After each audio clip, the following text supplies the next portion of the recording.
Hi guys, welcome to Drawing Techniques, and this is my first video demo for you guys, okay?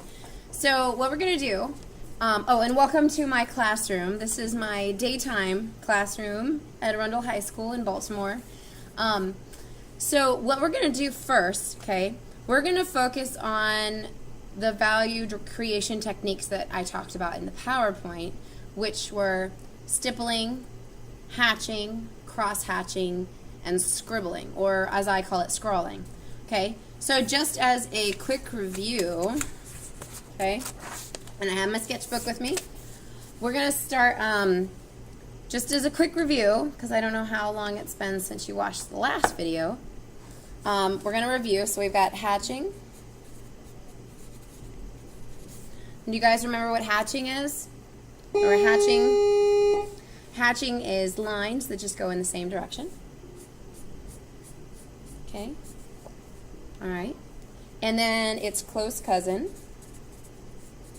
cross hatching. Okay. And that's, remember, when lines cross over each other. Okay. All right. And then we have stippling. Now, I know you guys are probably using a pencil right now. I'm using a Sharpie so you can see it. Okay? So remember, stippling is dots. And then last are scribbling. Okay, so scribbling is just la la la la la la la la la all over the place, okay? All right, so we have our 4 different ones, okay? All right. So what I want you guys to do in your sketchbooks, okay, you are going to make 4 circles, okay, and they don't have to be perfect circles, okay, 4 circles, all right, real quick. So I'll give you a second. You can pause the video. And then what we're going to do is we are going to do the different techniques in each of these. So I'm going to put my Sharpie down for a minute. Let me grab my pencil. There we go. Okay, it's just out of my reach. Okay, so what we're going to do is in this area, we're going to create what's called a value scale. I know I had kind of alluded to it in the PowerPoint video. So we're going to make a scale using specific techniques that go from dark to light. Okay, so we're going to start with hatching because it's the easiest one. Okay, in my opinion, it's the easiest. So this one's going to be hatching. Now, what I want you guys to do, okay, now you can make long lines or you can make short little lines. It's totally up to you. But what I want you to do, and remember, hatching is lines that just go in the same direction. You want to add a whole bunch of them, and then you're going to slowly, as you move away from it, do less and less and less. Because remember, more lines makes it darker, less lines makes it lighter. Okay?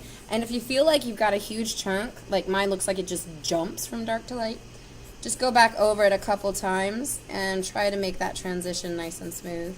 Okay? Alright. And then next, once you're done with this one, so if I'm going faster than you are, pause the video, okay, and work on your stuff. Now then we're going to do cross-hatching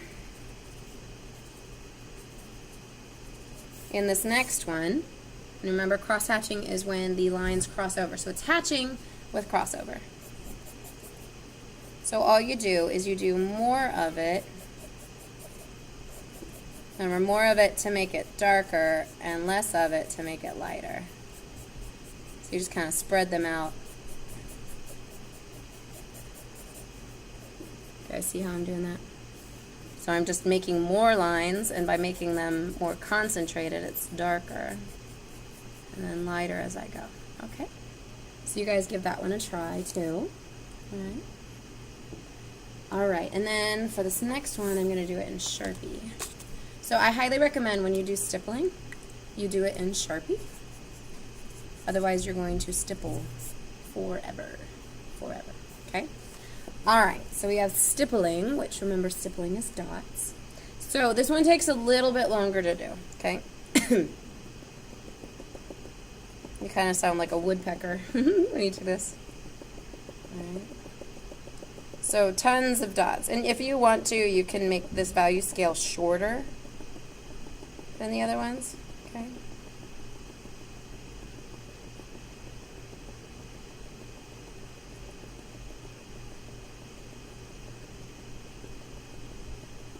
So you want lots of dots.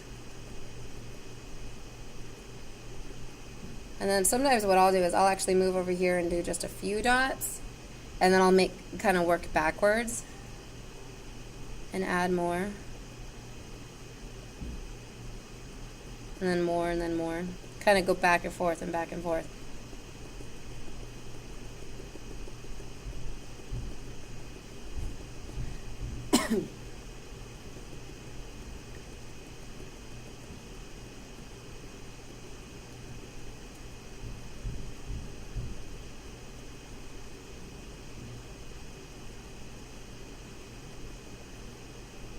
See how it's coming along? This doesn't quite feel dark enough, so I'm just going to go in here and add a few more dots, okay? All right. So that should be good enough. So notice we have the transition from dark to light. Okay, so last one, I'm going to switch back over to my pencil. And we are going to do scribbling. And I'm going to write on here scrolling, just because that's what I'm used to calling it, because that's the way I learned it. But most people know it as scribbling. Okay? So either scribbling or scrolling. And you have two different types, okay? I'm going to demonstrate them over here. So you have loose scribbling, which is like this. It's like la, la, la, la, la, la, la, la, la. It's just kind of really wide, goes all over the place. And then you have tight, which you do the same thing, only in much smaller sections, okay? You guys see the difference between that? So loose, tight. All right. Now, what I want you to do is you are going to make a value scale with this. Okay. I prefer loose, so I'm going to just do more of it, just like we did up here. More of it to make it darker.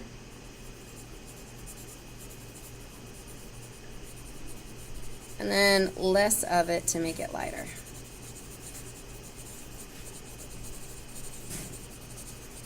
And this one goes by really fast too. Okay?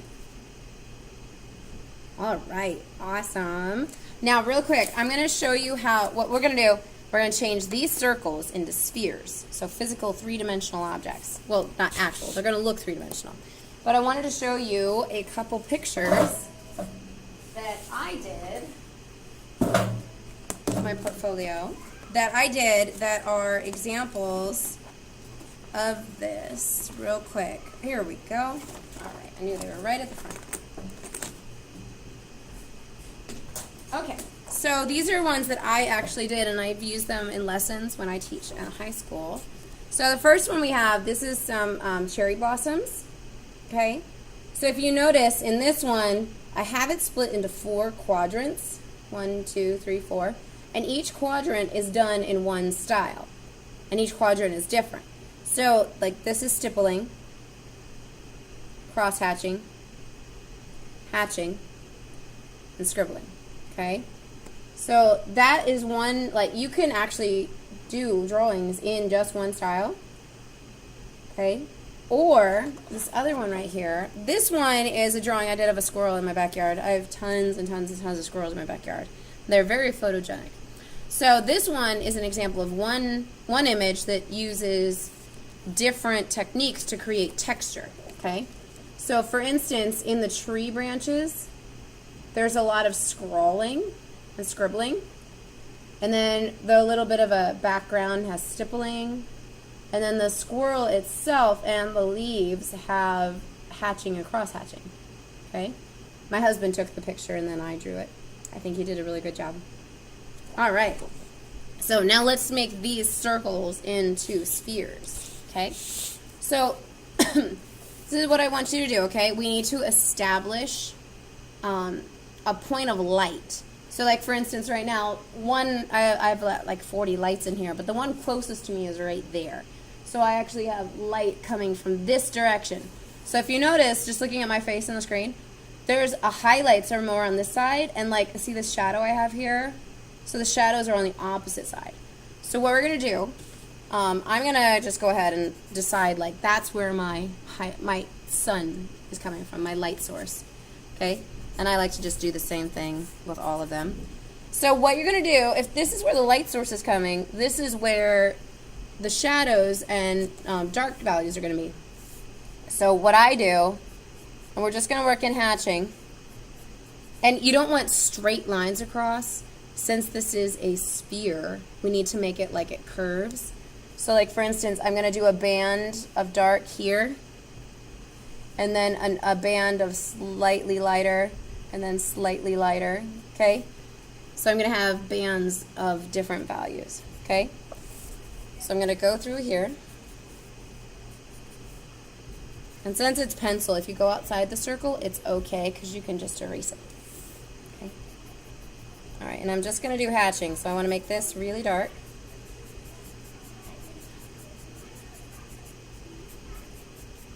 All right, I'm going to make it nice and dark.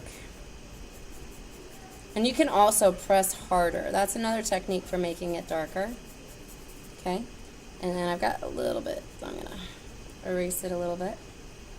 Okay. Now this next band, I'm going to make it a little bit lighter.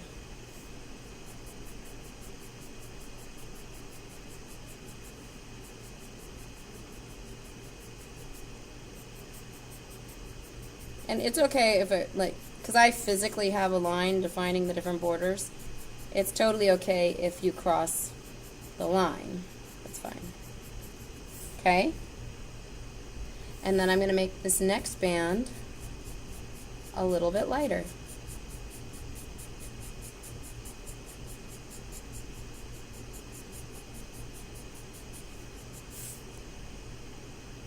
And then this next one, even like barely showing anything. And then this guy I'm going to leave blank because the highlight's right there. Now, right now, you can really tell it's not really smooth. It's like band, band, band. You can tell. So what I would do is just go back over it a little bit to try and maybe try to make it a little smoother between those two layers.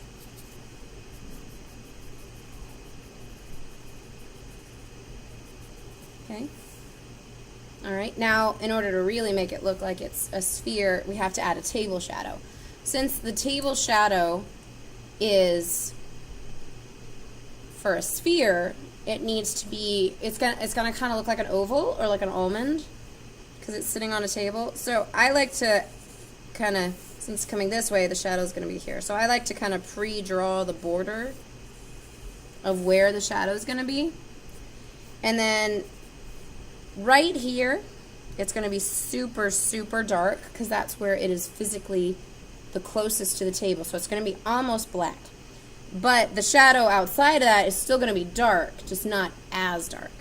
Okay, so what I'm going to do is I'm going to just go ahead and fill in this whole area fairly dark.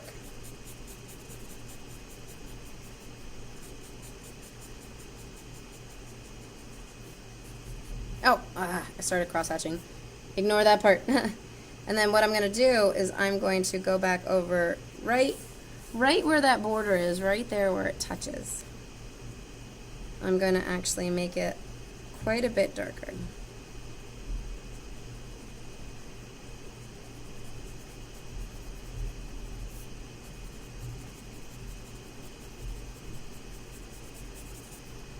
All right.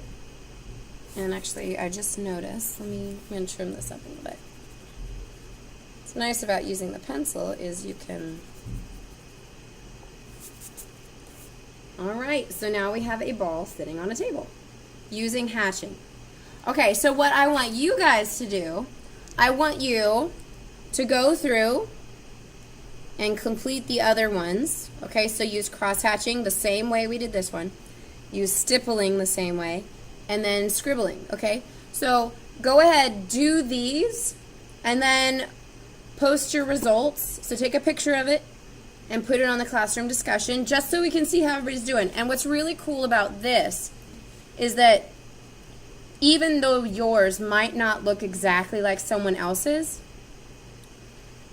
as long as you're using the technique it's okay. Like for instance, I use long hatch marks. You guys might use short hatch marks.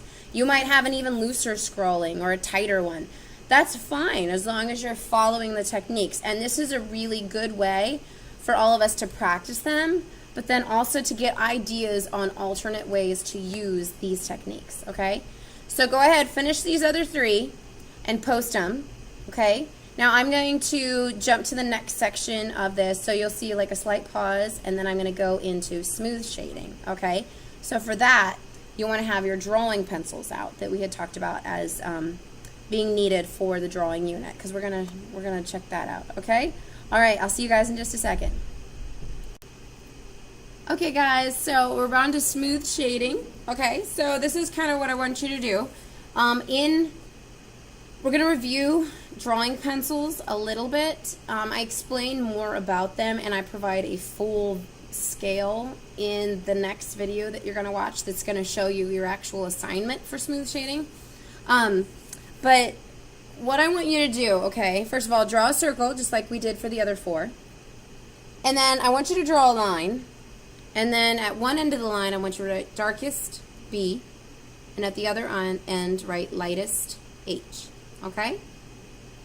Now what you're going to do, you're going to take your drawing pencils, and if you notice, so drawing pencils all have like a little different look. These ones that I have are blue and gold, but they're essentially the same thing.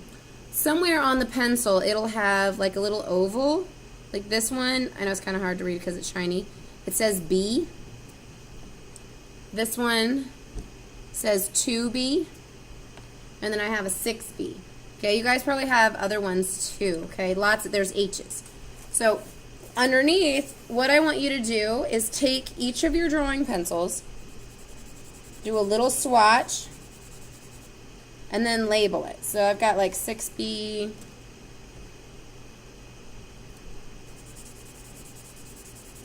B, B.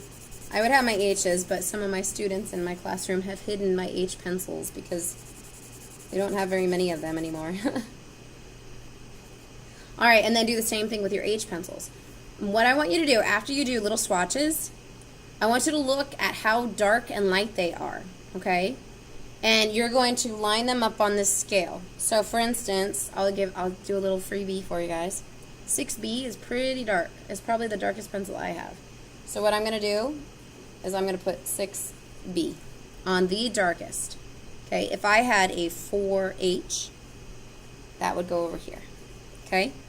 And then I want you to put them in order according to the drawing pencils you have on this line. Okay?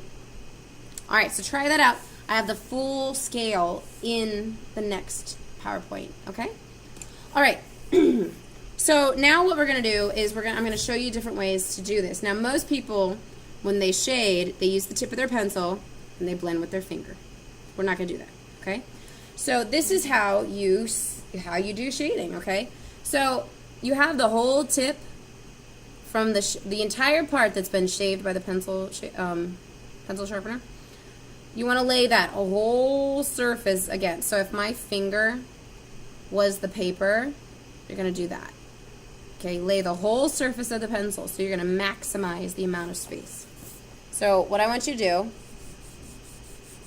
okay, you're going to press harder to make it darker, and you can use any of the drawing pencils you want, okay? I'm using a 2B. You're going to press harder, and then as you move out, decrease the pressure, so don't press as hard, okay? And notice, like, if I was using the tip, it'd be like that.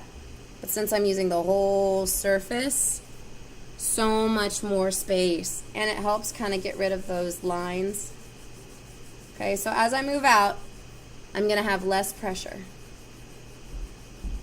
Okay, less and less and less and less and less. And barely touching. Alright? More pressure, less pressure. Okay, I want you to try 3 different pencils and do little value scales, just so you can see the difference, okay?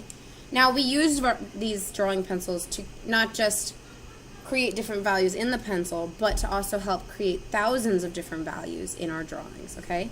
Now, I had mentioned that you don't blend with your finger, okay? So you don't want to blend with your finger. First of all, get your finger really dirty.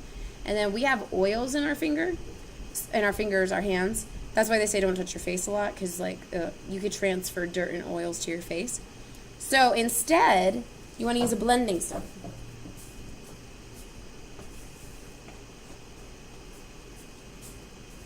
This is a blending stub.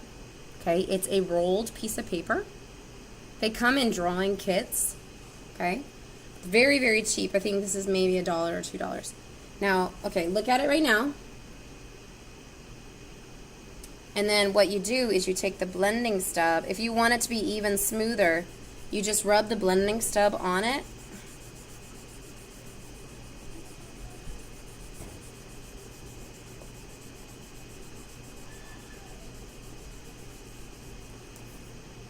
See how it starts to smooth it out a little bit? Sometimes if you have residue on your blending stub, you can actually add like slightly lighter values, okay? All right, so give that a try. And then once you're done with that, I want you to shade your sphere just like we did the other ones, but with smooth shading, okay? I'm gonna go back to my 2B, okay? Now remember light source, I'm gonna have my light source coming from there. And what's nice is it doesn't really matter what direction you go. Like I went back and forth for this. You could go in circles. That works. Whatever you personally find works for you, because something that works for one person might not work for another. But generally use that whole surface of your pencil. Okay? So I'm actually going to do a combination of things. So I'm going to make it so that this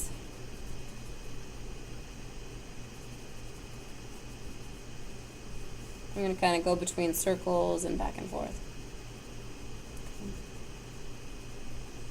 Alright, so there's that one. And then I'm going to go on top of that.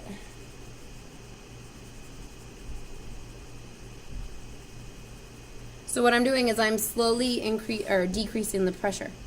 Okay? And if I don't think it's smooth enough, I can go back over that line that kind of stands out. And then I'll make it a little bit lighter. Alright, a little bit lighter, and then even lighter. Like I'm trying really hard to barely even touch the paper, okay? So it's like that. And then the same thing with your shadow, okay?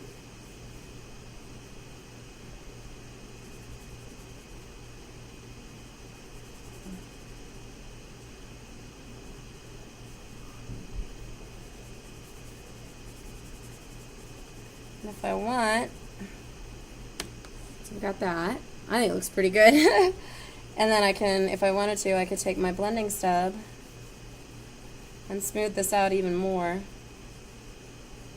Okay. If you don't have a blending stub or you can't find one, what you could do is put a tissue on your finger. Because the big thing is if you get oil on your paper, so say like you make a really beautiful drawing for somebody and you get a lot of oil on your paper, it could later cause the paper to start to age really quickly. Okay? Alright. There you go. And this applies to other objects too. You just, a lot of times look at the way the light is hitting the object. Like actually look at it. Okay? And that would, and you use whatever technique you want to use for it. Okay, so texture, or sometimes people use these different techniques to give a certain feeling. Like for instance, in the slideshow, like the crazy guy with the hairs all over. I mean, it's meant to be maybe a little bit scarier. Okay, it's smooth shading would be more calm. Scribbling and hatching and cross hatching sometimes can feel more chaotic. So maybe it's not necessarily about the picture, it's about the feeling of the picture, okay? So go ahead, give this a try, okay? Post your results. Let's see how your smooth shading went, okay? If you guys had any problems with any part of this demo, contact me. Let me know. Or is it something maybe you discovered something that I didn't show you guys? That'd be awesome. I'm always interested in seeing what you guys come up with. That'd be fantastic. That's what art's about: discovering new things, trying new things, experimenting, putting yourself out there. Okay? So take a picture of it. Go ahead and post it into the classroom discussion. And then when you're done with that, what I want you to do is go to the next video, and I'm going to give you guys a very specific assignment to do with smooth shading. Okay? If you guys have questions about that, just let me know, okay? All right, this has been really awesome, and I'm so excited to have you finish this week out and see how things go, and then we'll jump into next week, okay? Awesome, guys. See ya.